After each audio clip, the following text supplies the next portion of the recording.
Good morning. We are at the Winnipeg airport on the US side, which is unusual for us. We never really come on this side. We're flying to Atlanta and then from Atlanta to Miami. Come on, Charlie. Come on. And we're in Miami for 3 days with Carlos' aunt. Oh, what's wrong? What? There's your puppy. There's your puppy. So we were in Miami for 3 days and then we go to Barranquilla from Miami, and everything was fine this morning. And the lady at security took our risotto and ricotta cheese because they're spreadable. They're pureed. This never ever happened to us before. We've always brought in food, no problem. And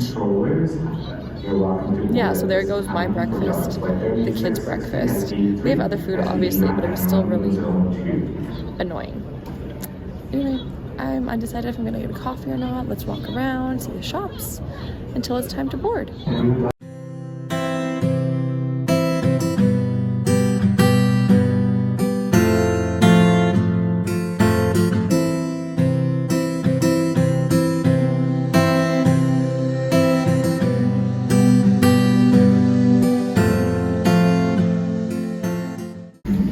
We landed in Miami. Athena's asleep.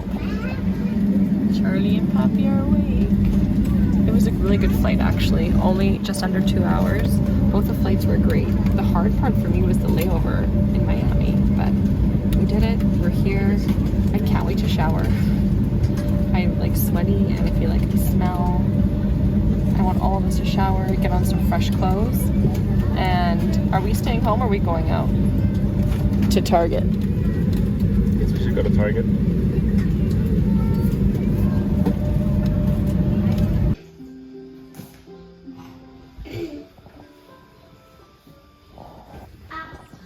We made it to Miami. I think I said that already. Oh, we landed on the plane. We're at Carlos's aunt and uncle's house, and Carlos went to go get the rental car. The kids and I were all showered. I'm reading.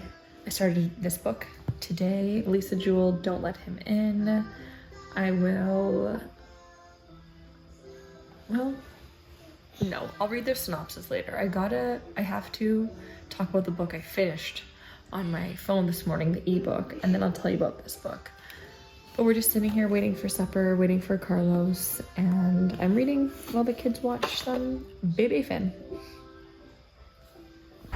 Good morning from amazing nice weather in Miami. Oh my gosh, I'm so happy we get to be outside. I get to drink my Colombian coffee outside, and Athena said she's gonna have a taste. I'm gonna let her taste my Colombian espresso. Are you gonna have a taste? Oh my gosh, have a sip. Oh my gosh. It doesn't taste that good. I knew you're not gonna like it. It's very bitter and very strong. You don't like it, right? No. She goes, it doesn't taste that good. Oh my gosh, the sun feels so nice. Carlos's aunt and uncle, they say, oh yeah, this is fresco. This is like, you know, kind of like fresh, cool for Miami. And like, I'm sitting here in the sun. The sun is so hot on my skin. Like, this is like a summer morning in Manitoba. Like, you know, when you wake up, you're camping and it's like the middle of July and it's 9 a.m. and the sun's already hot on you. Like, that's this. Like, it's hot enough. And this is January here or December here. Like, how much hotter does it get here? I guess like Barranquilla. Anyway, oh my gosh. Okay, there's a squirrel. They have these really nice coconut trees in their backyard. Anyway, I'm like in the sun. I finished Above All Things yesterday on the airplane, and I didn't even like say in any video that I was reading it or starting it. So I'm gonna have to get I can just say the synopsis. So Above All Things is written by a Canadian woman parents from Belgium. She kind of lived all over the world, and eventually in her teens came to Canada, and she lives in Ontario. In 2012, she wrote a book called Above All Things, and it's historical fiction. So there is a real man in the 1920s named George Mallory, and he made 3 attempts at climbing Everest in the early 20s, and he had a wife named Ruth. Pretty sure it was Ruth.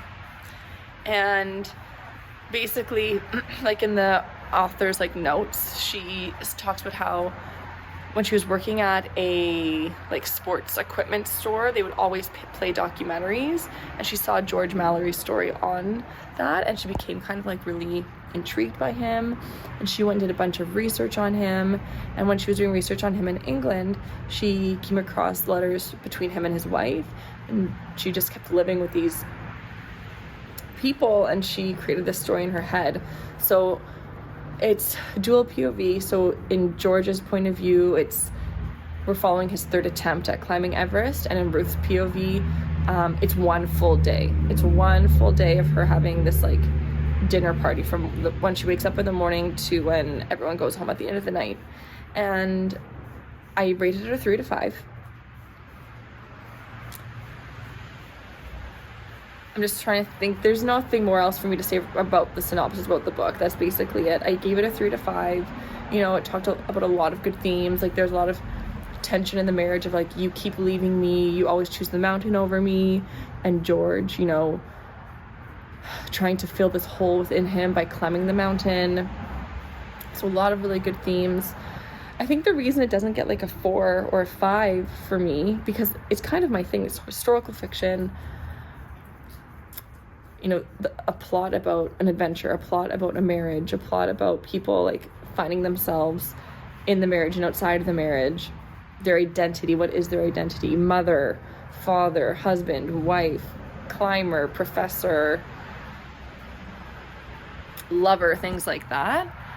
I think just it was a little like, it was just a little like this, like a little, it just kind of got a little, it didn't go up and down. I mean, the Everest stuff for sure, and I didn't know what happened to George Mallory, but he died making that 3rd attempt, and no one knows if him and Sandy, if they actually made it to the top and died coming down, or if they died going up. So we can't say if George Mallory was the first man to summit Everest or not, which is like a mystery. And they've recovered his body in the 90s, and they haven't recovered Sandy's yet, and they're hoping if they recover Sandy's body, they may find a camera on him. So anyway, the way the author like wrote this story, I learned a lot about what they did back then in the expeditions and climbing Everest, and I really enjoyed that part of it.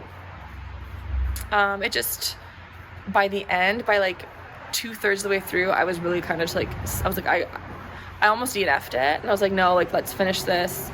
And I did. I'm glad I did, because the best part of the book for me was the author's note, like reading about her inspiration for this story.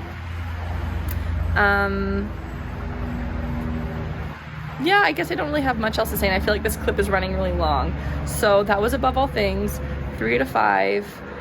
This author has one more book, but it doesn't sound that interesting to me, so I don't think I'm gonna pick it up. I don't think she's written like that much since like pre-pandemic. But if she does write something else, I would attempt picking it up. I think she has a book of poetry, which I could be interested in. Anyway, I'm gonna finish my coffee. I think we're gonna get ready for the day. We're gonna go to Target, and I don't know how this vlog is gonna go, because I kind of want to end the vlog with like the travel day and talking about Above All Things. And I showed you I was reading the Lisa Jewell book. I started that yesterday, but maybe that should be the start of a new vlog. I'm debating, like, do I vlog Miami and like do it separately? Am I wrapping everything up in like these like reading type vlogs so I can post to the channel? Because sometimes I'll vlog family stuff separately and I just keep it like for me privately. Charlie, you're awake. Buenos días. Are you checking? Did you check on them? Can you check on them? No, I'm with him. Okay, well, can you go check on them right now and take them off the stove? Anyway, I will hop back on here and we'll figure it out. Hi. So we are at the Miami Zoo. I'm gonna end the vlog here, and I already started a new one for today, so you will see the Miami Zoo in my next vlog, reading the Lisa Jewell book, Don't Let Him In. So thank you for watching this one. I'm interested to see how long it's gonna be. In my mind, it's short, but it's probably gonna be 30 minutes, as they always are.